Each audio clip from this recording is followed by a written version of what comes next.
يا جماعه دي اغرب حاجه جات لي وهتجيلي، انا عارف ان انا مش هجيلي اغرب من كده. طيب سريعا كده للي ما يعرفش، احنا عاملين سلسله جديده اسمها عيله واحده. الهدف بقى من السلسله دي اللي احنا ندعم ناس عندها مشاريع صغيره. فتواصل معايا واحده اسمها ايه في تانية كليه هندسه، بنوته صغنطوطه كده وعامله مشروع. المشروع بقى عباره عن لوح ديكور، بس الموضوع مع ايه مختلف شويه. مش بتخش على صفحتها وتشوف اللوحه وتختار اللوحه اللي انت عايزها وخلاص، لا ده هي بتعمل لك اللوحه دي هاند ميد. يعني بمعنى اصح انت بتختار اللوحه من اولها لاخرها، بتختار المقاس اللي انت عايزه والالوان اللي انت عايزها. يعني بمعنى اصح اللوحه اللي انت بتختارها بتبقى معموله ليك انت بس، وما بتلاقيش حد تاني عنده نفس اللوحه بتاعتك. فدي ميزه شدتني الصراحه. ففين بقى ايه اللوحه اللي انت بتعمليها؟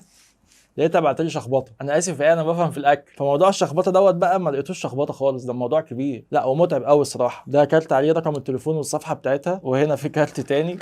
ما خلاص يا ايه. وده يا جماعه الكارت بتاعها، عليه الاكونت بتاع الانستجرام وعليه الواتساب. وانا برضه هسيب لكم اكونت الانستجرام تحت في الكومنتات، اللي عايز اي حاجه يتواصل معاها ويقول لها بس انا من طرف عمرو عزت وهتعمل معاك واجب. وهي كمان قالت لي الاسعار بتاعتها ارخص من اي حد في السوق، فانت ممكن تسال وتتاكد بنفسك. فالمهم بقى يا ايه قالت لي ايه الالوان اللي انت بتحبها؟ قلت لها ايه اي حاجه على ذوقك. قالت لي لا لازم انت تختار. فانا كعمرو بحب اللونين، بحب الاسود والاحمر، ويا ريتني ما كنت بحبهم. هتعرفوا دلوقتي.